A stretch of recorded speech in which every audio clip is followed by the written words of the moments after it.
Gold has historically been revered as the ultimate symbol of security, wealth, and unshakable stability. Society conditions us to believe that when financial markets crumble and the world falls apart, gold is the one asset that will unequivocally hold its value. However, there is an uncomfortable truth that few are willing to confront until it is too late. When the complex systems of modern civilization actually crack, nobody is going to ask how much gold you possess in a safe. In the immediate aftermath of a collapse, the questions are far more primal and urgent. People will ask what you can do right now, what you can fix, what you can trade, and what you can provide that immediately alters their desperate situation. When the power grid fails, when the grocery stores lock their doors, and when the supply trucks stop moving, gold cannot turn the lights back on. It cannot purify contaminated water. It cannot halt a raging infection or keep a freezing family warm through a winter night. In genuine emergencies, the definition of value shifts rapidly and violently. The things that matter most in those moments are not shiny, rare, or impressive in a portfolio. They are practical, immediate, and useful under extreme pressure. This analysis focuses on the everyday products that quietly become more valuable than gold the moment normal life stutters and fails. These are the items that solve problems instantly, the commodities that people will trade aggressively for, protect fiercely, and fight over when their other options disappear. By the end of this breakdown, you will understand why some common items become priceless overnight, and why missing them means competing later when the stakes are higher and the survival margins are thinner. An item is not valuable in a crisis because it is expensive in dollars. It is valuable because it solves a specific, life-threatening problem right now. The questions that determine worth are simple yet brutal. Can this item keep me alive? Can it reduce my pain?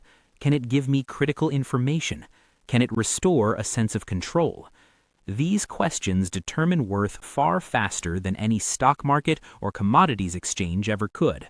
This explains why desperate populations do not fight over luxury goods during emergencies. They fight over function, warmth, power, water, calories, medicine, light, communication, and security. Items that provide multi-day and multi-use benefits rise to the top of the hierarchy immediately, while items that look impressive but offer no practical utility fall to the bottom just as quickly. Understanding this shift is critical because it explains why the following 10 products matter so much. Once you comprehend how value actually functions in a crisis, the list stops being surprising and starts becoming obvious. The first and most critical category that people scramble for the moment systems stop behaving as they should is clean water and water control. When disaster strikes, bottled water disappears from shelves almost instantly, but that is not the real prize. The true value lies in the control over water itself, specifically the ability to turn unsafe, questionable water into safe, drinkable water repeatedly without relying on functioning stores or delivery trucks. This capability is the difference between short-term relief and actual long-term leverage. Water becomes the fastest pressure point in almost every crisis because the average person drastically underestimates how fragile modern water access really is. Municipal water systems depend entirely on a complex chain of electricity, chemical supplies, heavy-duty pumps, and maintenance crews. When any single link in that chain falters, water quality drops significantly or the flow stops entirely. Even when the taps are still running, safety becomes uncertain. Boil notices, fears of chemical contamination, and sudden pressure drops create panic faster than food shortages ever do. This is where filtration and purification tools quietly become more valuable than almost anything else you can own. Gravity filters, ceramic filters, purification tablets, ultraviolet purifiers, and even simple boiling setups turn questionable water sources into life support. These tools do not just keep you hydrated, they give you options. A person with a working filter can draw water from streams, rain catchments, storage tanks, swimming pools, and emergency reserves long after the bottled supplies have vanished. Control matters more than quantity because a single gravity-fed filter can support a family, a small group, or even a neighborhood for days or weeks. That is why water tools instantly become high-value trade items. Clean water becomes shareable power. You do not need to give the tool away permanently. You can exchange liters of clean water for food, labor, protection, or information. Water storage plays into this dynamic as well.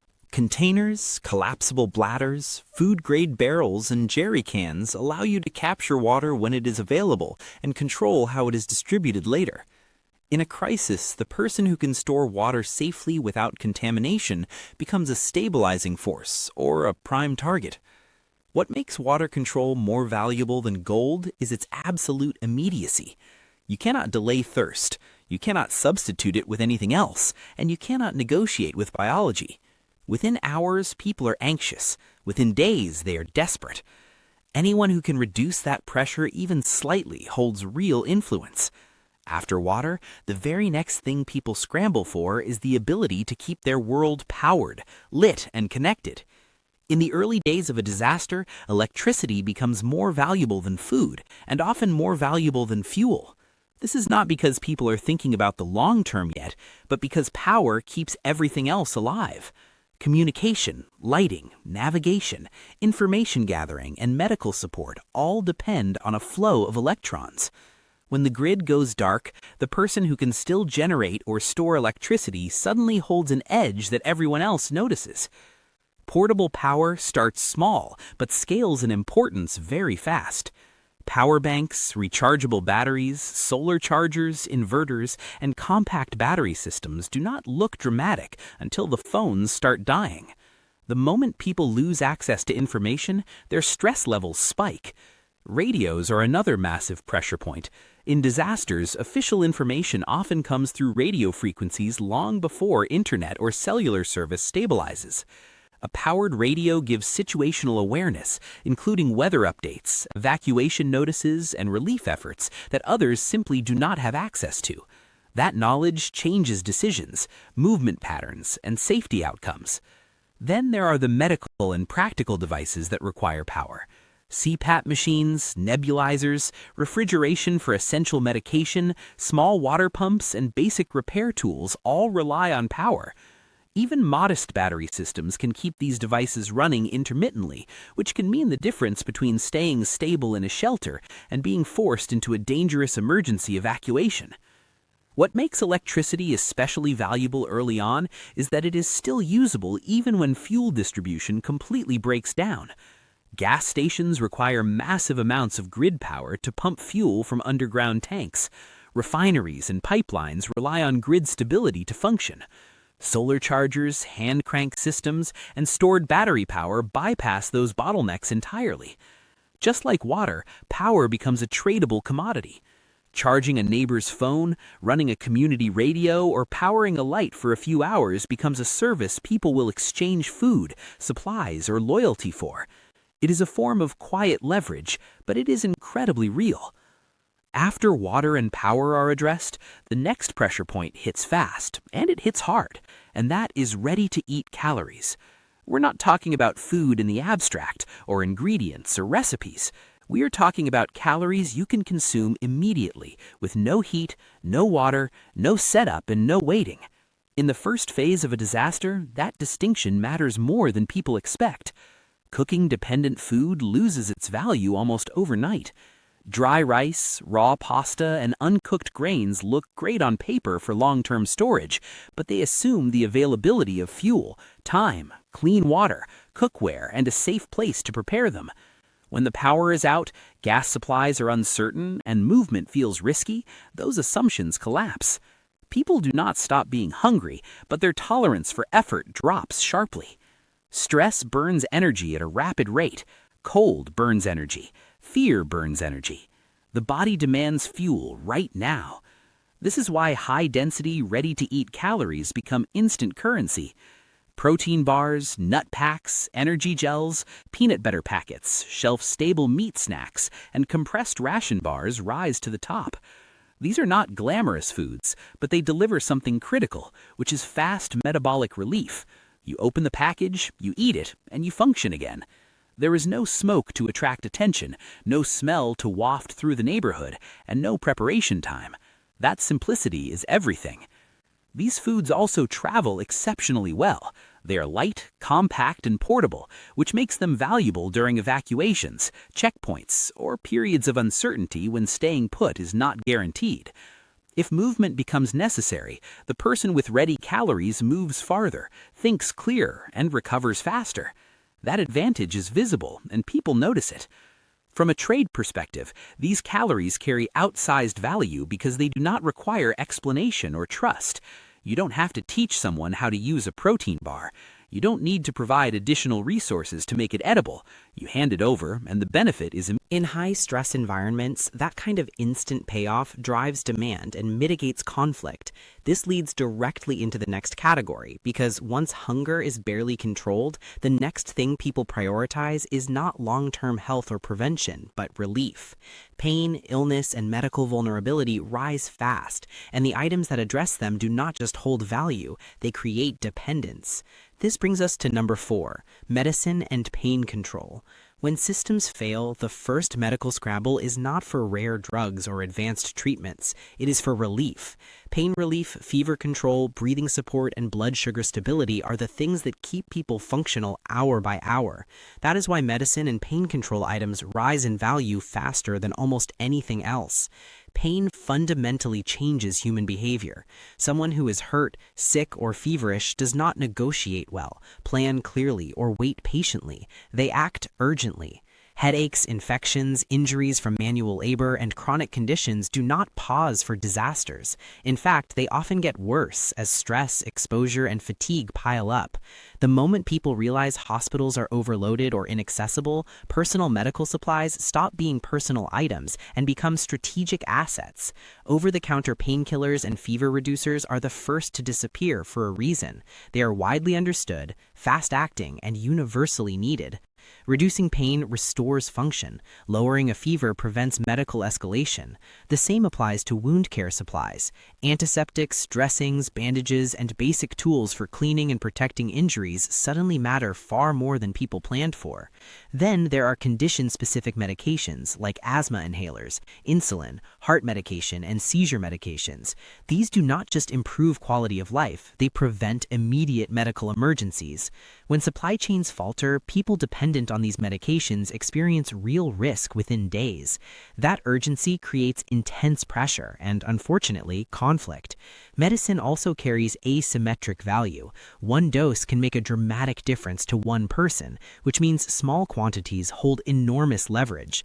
That is why medical items quickly become guarded, hidden, or traded quietly. The risk of loss is high, but so is the demand. There is also a psychological component to this. Medical relief creates trust and reliance. If someone knows you can reduce their pain or stabilize a dangerous condition, your perceived value skyrockets. That can be protective, but it can also be dangerous if expectations grow beyond your capacity.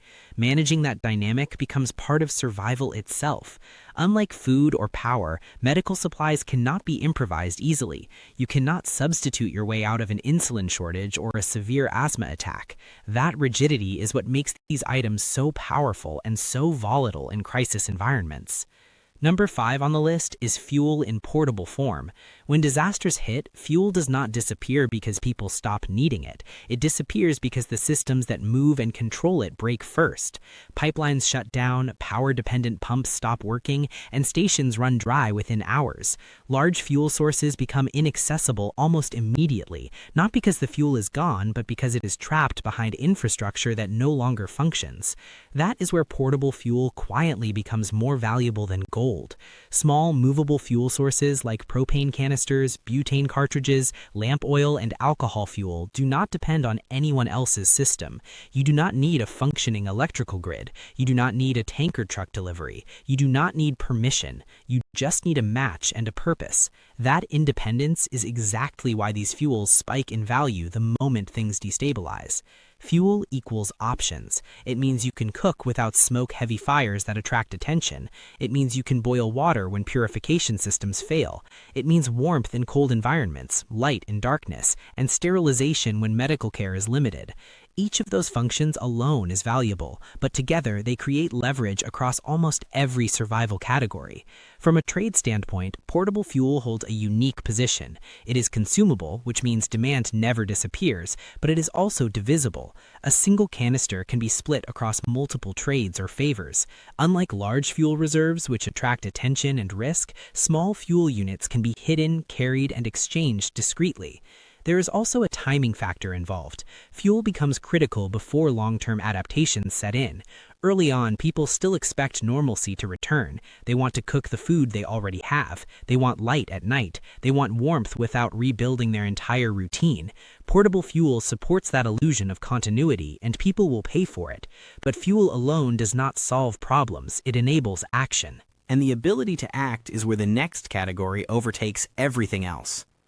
Number 6 is tools that multiply ability.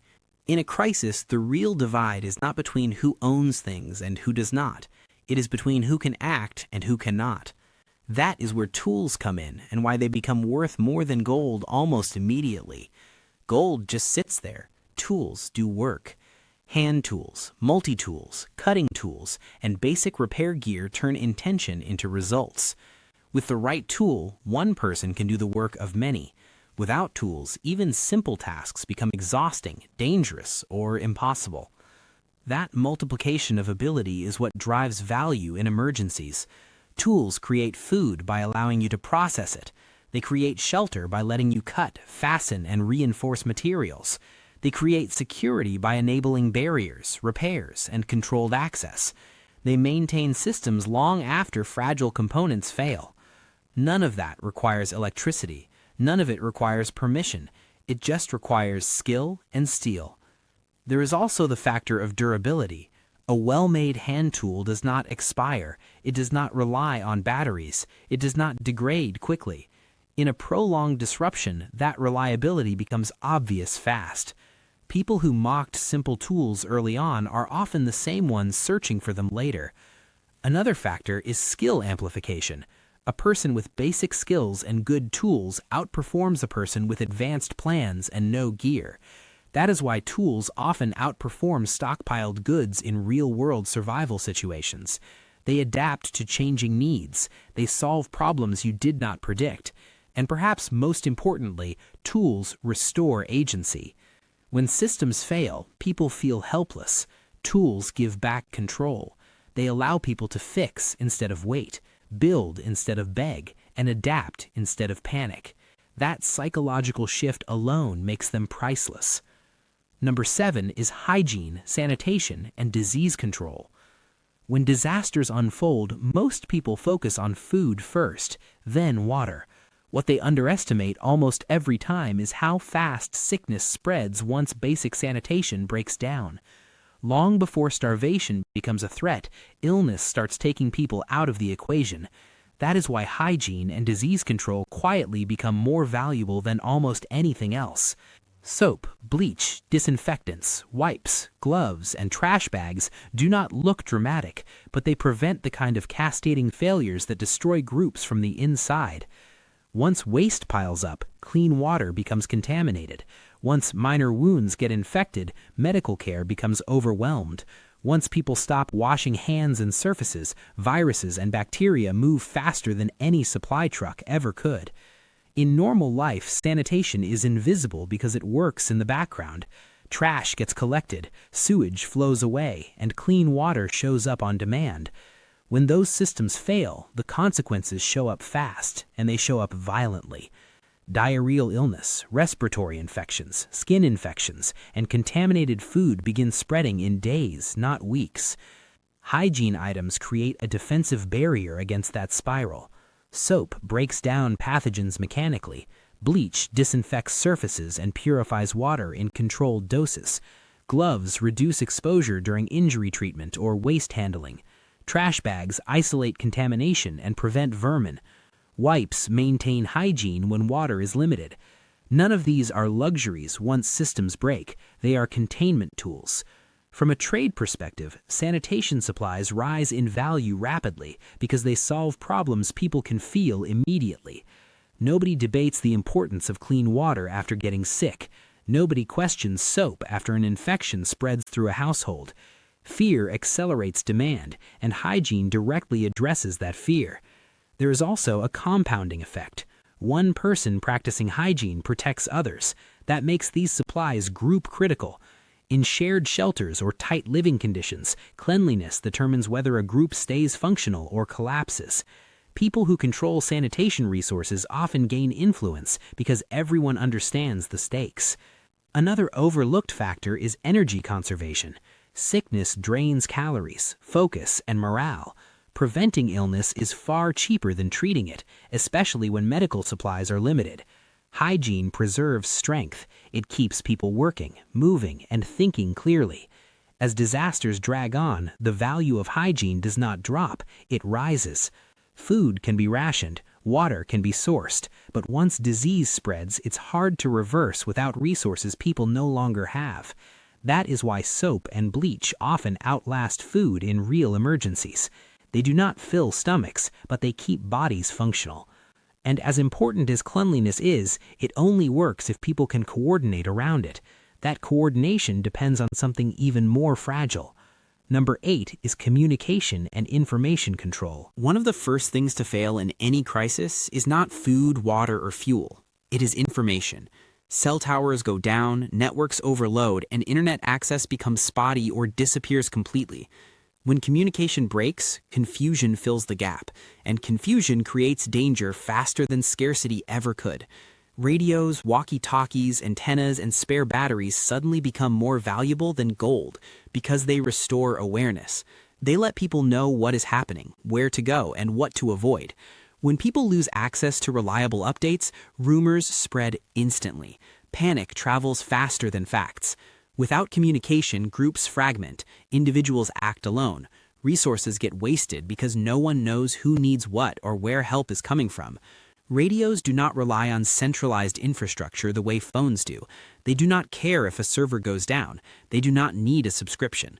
As long as you have power and a signal path, you can receive and transmit. That independence is what makes them priceless early in a disaster. Information control also shapes behavior. Those who can communicate can organize shifts, share warnings, coordinate supply use, and respond to threats before they arrive. They see patterns instead of reacting blindly. That advantage compounds over time. From a survival standpoint, communication saves energy. It prevents unnecessary travel. It stops duplication of effort. It allows people to avoid danger instead of walking into it. In emergencies, the person who knows what is happening usually outperforms the person who does not, even if the second person has more supplies. There is also a trust factor. In uncertain environments, people gravitate toward whoever has accurate information. Communication tools create leadership without force. They allow coordination instead of conflict. That reduces violence and preserves resources. Gold cannot tell you where danger is moving. It cannot warn you about shortages or opportunities. It cannot bring people together. Communication can. Number 9 is security and access control. When people think about security during disasters, their minds jump straight to weapons. But in real-world breakdowns, the most valuable form of security is about the control of space. Locks, chains, padlocks, door bars, window braces, and simple barricade tools quietly become more valuable than almost anything else because they prevent problems instead of reacting to them. In a crisis, conflict is expensive. It costs energy, attention, risk, and often escalates situations that could have been avoided entirely. Access control flips that dynamic. A locked door, a chained gate, or a reinforced entry point sends a clear message without a single word being spoken. This space is protected. This space is not easy. And this space is not worth the effort. Most people in survival situations are not looking for a fight. They're looking for the path of least resistance. If your space looks harder to enter than the next one, you have already won. Locks and barriers also buy time, and time is one of the most valuable currencies in a disaster. Time to assess who is outside, time to decide whether to engage, ignore, or escape, time to sleep without constant alertness. Even a basic padlock or chain can turn an instant breach into a noisy, slow problem that gives you warning. That warning alone can prevent theft, confrontation, or panic-driven decisions. Another overlooked aspect is psychological security. When people feel that their shelter, supplies, or living area is protected, their stress levels drop, decision-making improves, fatigue sets in more slowly. A simple physical barrier can restore a sense of order in an otherwise chaotic environment. That mental stability often matters more than physical strength. From a trade perspective, access control tools become highly desirable once people realize they cannot guard everything all the time. A lock does not need sleep. A barricade does not get distracted. As communities degrade and trust thins, items that create boundaries gain immense value. And unlike weapons, they are defensive, low risk, and legally unproblematic in most places. A person who is cold starts operating moment to moment, chasing relief instead of strategy. That shift happens faster than most people expect, especially in wet or windy conditions. Even mild cold sustained over hours or days erodes performance dramatically. Footwear deserves special attention within this category. In disasters, mobility equals survival. Blisters, wet feet, or cold toes can immobilize someone faster than hunger. A solid pair of boots or dry socks can be the difference between being able to move, work, and carry supplies, or being stuck and dependent. Once people realize their feet are failing, they will trade almost anything to fix that problem. That is why comfort stabilizers become emotional pressure points. You can reason with hunger. You can pace thirst. Cold is relentless. It invades sleep, breaks morale, and creates urgency. When heating systems fail or weather turns, people do not negotiate calmly for warmth. They pursue it aggressively. From a preparedness standpoint, these items last, store easily, and work instantly. No setup, no learning curve, just immediate relief. And in a crisis economy, immediate relief is priceless. When you step back and look at all 10 of these items together, a clear pattern emerges, and it explains exactly why they outperform gold the moment a real crisis begins. In normal life, value is abstract. Numbers on screens matter. Assets represent future potential. Gold fits perfectly into that world because it is symbolic. It stores value over time across systems and across generations. But disaster collapses that abstraction instantly. When systems fail, value stops being about what something represents and becomes about what it does right now. Every item on this list creates an immediate outcome. Clean water keeps someone alive today. Power keeps communication running tonight. Calories prevent collapse this afternoon. Medicine stops pain now. Fuel produces heat now. Tools solve problems now. Hygiene prevents sickness before it spreads. Communication restores coordination before panic sets in. Security prevents loss before conflict starts. Comfort preserves function before exhaustion takes over. That immediacy is the first factor. The second is scarcity. Shelves empty fast. Power disappears instantly. Fuel dries up unevenly. Medical access collapses early. These items do not become valuable because they are rare in theory. They become valuable because they vanish in practice. The faster something disappears, the faster its value spikes. And then there's the third factor most people underestimate: emotional pressure. Fear, discomfort, pain, cold, and confusion drive decisions far more powerfully than logic. People do not trade rationally when they are desperate. They trade urgently. They trade to stop suffering, not to maximize future gain. Gold cannot relieve fear. It cannot stop thirst. It cannot warm hands or calm pain. It does not change the next hour. These products do. That is why in disaster, outcome beats status every time. The person who can solve problems holds power, not the person who owns symbols of wealth. And that rule does not change with the size of the crisis. It only becomes more obvious. So here's the real question, and it's worth thinking about honestly. Which of these would be worth the most where you live? Also, if you have lived through a blackout, a shortage, or an emergency where something suddenly became impossible to find, share it. Those experiences matter more than theories. They are how people learn what actually holds value when things stop working. If you want more realistic survival breakdowns, consider subscribing.